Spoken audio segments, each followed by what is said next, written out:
বৃষ্টির কারণে বাহরাইনে বেড়েছে মশার উৎপাত, বাসিন্দাদের জন্য এলো নির্দেশনা। কুয়েতে অবৈধ প্রবাসী আটক, আইন লঙ্ঘনের অভিযোগ আনা হয়েছে তাদের বিরুদ্ধে। আর ওমানে ৩,০০০ বছরের পুরনো কবরের সন্ধান। এসব খবর নিয়েই আজকের মধ্যপ্রাচ্যের নিউজ আপডেট। সাথে আছি আমি পৃথ্বী বিশ্বাস। চলে যাচ্ছি বিস্তারিত খবরে। শুরুতেই বাহরাইনের খবর। বাহরাইনে অতি বৃষ্টির কারণে মশার উৎপাত অনেক বেড়েছে। কোথাও কোথাও মশার উৎপাতে বাসিন্দাদের জনজীবন অতিষ্ঠ। টানা বৃষ্টিপাতের প্রভাবে বিভিন্ন জায়গায় পানি জমে মশার উৎপাত প্রকট আকার ধারণ করেছে। এর ফলে দেশটির নাগরিক ও বাসিন্দাদের জীবনে ব্যাপক প্রভাব পড়েছে। বিশেষ করে উপকূলীয় এবং নিচু এলাকায় এই উৎপাত সবচেয়ে বেশি। বাহরাইনের নানান মিউনিসিপ্যালিটি ইতিমধ্যেই জরুরি পদক্ষেপ গ্রহণ করেছে।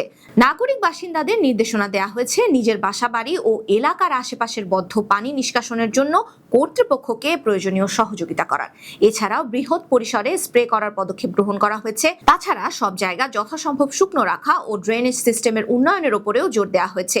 সেই সাথে ২৪ ঘন্টা হটলাইন চালু রাখার ঘোষণাও দেওয়া হয়েছে বলে নিউজ অব বাহরাইনের খবরে বলা হয়েছে। কুয়েতে এক অভিযানে ৪৭ জন অবৈধ প্রবাসীকে আটক করেছে দেশটির পুলিশ।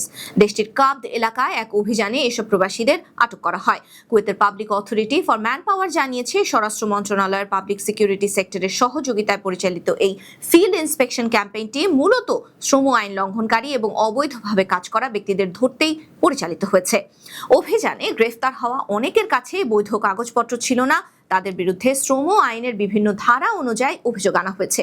পরবর্তীতে সকল অভিযুক্তকে প্রয়োজনীয় আইনি ব্যবস্থা গ্রহণের জন্য সংশ্লিষ্ট কর্তৃপক্ষের কাছে হস্তান্তর করা হয়েছে। তবে তারা কোন দেশের নাগরিক এবং তাদের মধ্যে প্রবাসী বাংলাদেশি আছেন কিনা সেই বিষয়ে এখন পর্যন্ত কোনো নিশ্চিত তথ্য পাওয়া যায়নি। কর্তৃপক্ষ নিয়োগকর্তা এবং শ্রমিক উভয়কেই দেশের প্রচলিত আইন ও বিধিমালা মেনে চলার আহ্বান জানিয়েছে, যাতে ভবিষ্যতে এমন আইনি জটিলতা ও শাস্তির মুখোমুখি না হতে হয়। ওমানে ৩,০০০ বছরের পুরনো কবরের সন্ধান পেয়েছেন দেশটির নৃতাত্ত্বিকবিদরা। কবরটিতে দেখা যায় কঙ্কালগুলো হাঁটু ভাঁজ অবস্থায় রয়েছে। এছাড়া কবরের মধ্যে শামুক, পুঁতি, মাছ ও পাখির হাড়গোড় সহ আরো বিভিন্ন জিনিসপত্র পাওয়া গেছে। দেশটির প্রত্নতাত্ত্বিকরা জানিয়েছেন, তারা জানতেন ওমানে হাজার হাজার বছর আগে হাঁটু ভাঁজ করা অবস্থাতেই মৃতদেহ সৎকার করা হতো।